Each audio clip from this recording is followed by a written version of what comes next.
45,000 people descended onto the streets of Spain's capital Madrid to protest Prime Minister Pedro Sanchez's lenient stance on the Catalan independence issue. Thousands of people waving Spain's red and yellow flag gathered to oppose any concessions by the government to Catalan pro-independence parties and to call for early elections. The issue of Catalonia, a region in northeastern Spain wanting to secede from Spain, has been a contentious one, challenging the authority of Socialist Prime Minister Sanchez's government.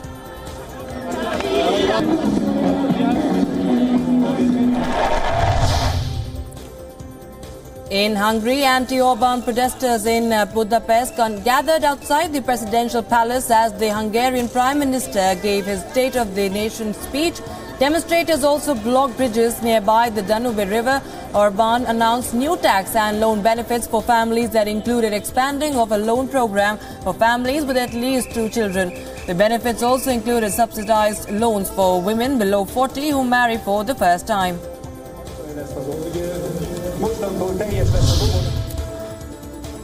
Moscow and St. Petersburg saw large crowds of protesters who were demanding the release of political prisoners. The protests were sparked after the daughter of activist ANASTASIA SHEVCHENKO died in hospital while her mother was under house arrest. SHEVCHENKO, a member of Open Russia movement, was accused of cooperation with an organization marked as undesirable and put under house arrest last year.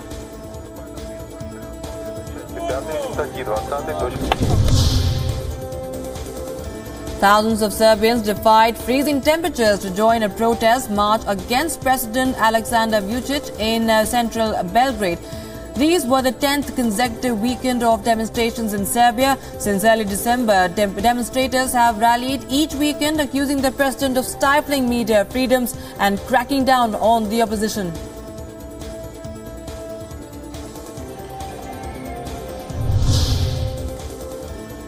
Amid an escalating political crisis in oil-rich Venezuela, desperately needed humanitarian aid is still unable to enter the country. A border blockade imposed by President Nicolas Maduro continues to block all aid entering the country. Venezuela's self-declared interim president and opposition leader Juan Guaido has said that those blocking badly needed humanitarian aid from entering the country are almost genocidal and warned the armed forces that it is a crime against humanity.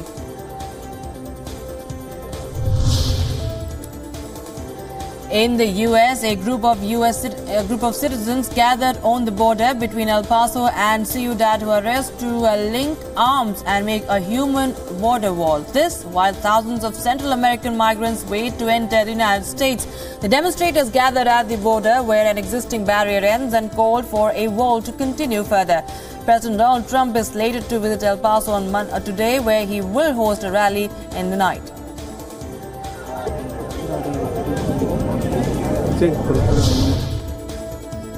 Afghanistan's President Ashraf Ghani offered the Taliban an opportunity to open an office in Afghanistan. Speaking in the province of Nangarhar, a Taliban stronghold, Ghani said, and I quote, "If the Taliban want an office, I will give it to them in Kabul, Nangarhar or Kandahar by tomorrow," unquote. Now, however, the proposition was swiftly spurned by the group that is determined to keep its government out of the accelerating peace talks.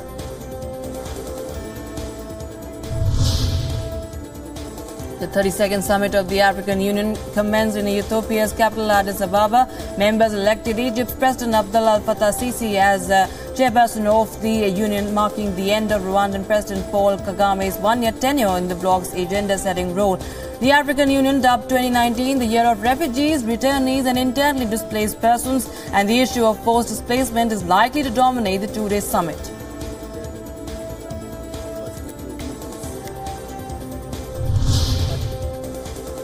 The deadline nears for South Sudan's warring parties to deliver on a peace deal that was signed in Ethiopia last year. Under the rules of the deal, South Sudan's former rival political and armed groups have just 3 months left to unify their armed forces. As the deadline nears, sources say that much remains to be still done in terms of the unification. The UN mission in South Sudan has said that the internal conflict has led to 190,000 internally displaced people who are still living in its compounds across the country.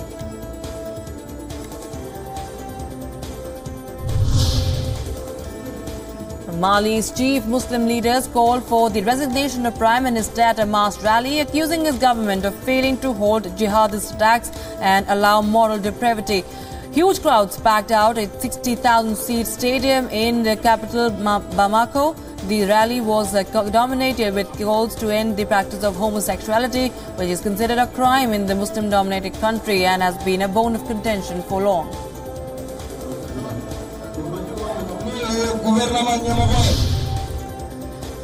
Algeria's ruling party has picked its 81-year-old president as its candidate for the 18th April presidential elections. Bouteflika has been in office since 1999 and is rarely ever seen in public after he suffered a stroke in 2013 that confined him to a wheelchair. Now he will be seeking a fifth term in office.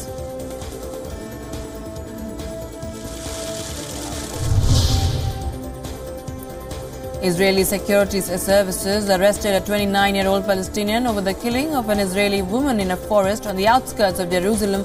In connection with the arrest, Israeli Prime Minister Benjamin Netanyahu said on Sunday that the army will reach all those who harm Israel.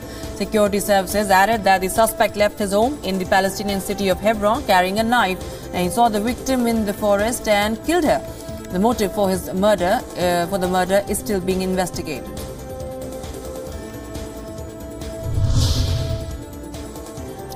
In another humanitarian tragedy in war-torn Yemen, the conjoined twin boys who were in need of urgent treatment abroad have died. They were buried in Sana'a by family members and parents. The 2-week-old boys had separate heads but shared a torso.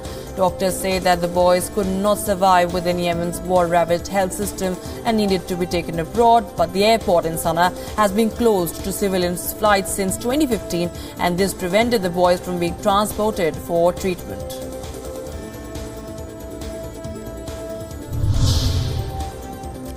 In a touching tribute to the 3-year-old Syrian boy Alan Kurdi, who died off the coast of Greece in 2015, a German migrant rescue organization has named a ship in memory of him. The organization, known as CI, named the ship Alan Kurdi. Alan Kurdi's father, Abdullah Kurdi, and his sister Tima were present at the ship's unveiling in Spain.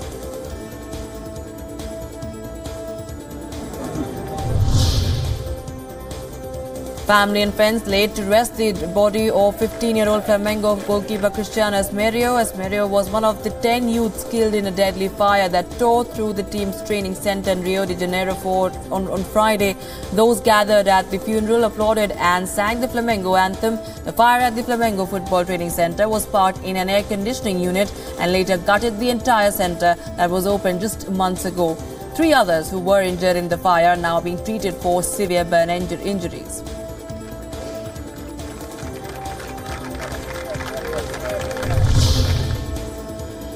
Police in India's financial capital city of Mumbai seized cocaine for $5 million.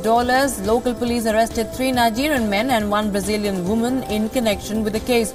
Police officials say that the drugs were said to be exported to Johannesburg. Reports say that modus operandi used by the group was to hide drugs in curtain rings and decoration items.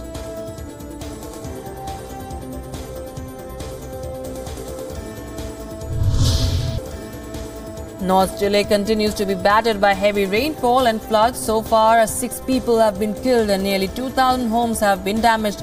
Hundreds have been forced out of their homes and are living in temporary rescue shelters. Chilean President Sebastián Piñera visited the towns that were affected. A red alert has been maintained for most regions in the country.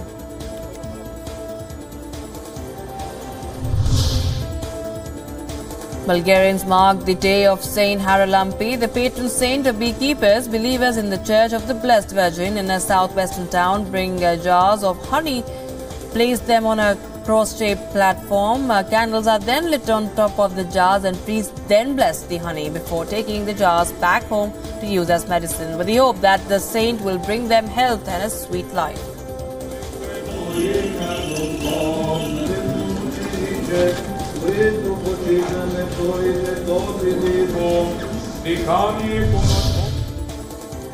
A museum in northern Kenya is making a unique effort to preserve the cultural heritage of indigenous communities. The museum is located 700 kilometers from the capital of Nairobi and is built in a semicircular pattern to resemble the fashion of a local traditional homes.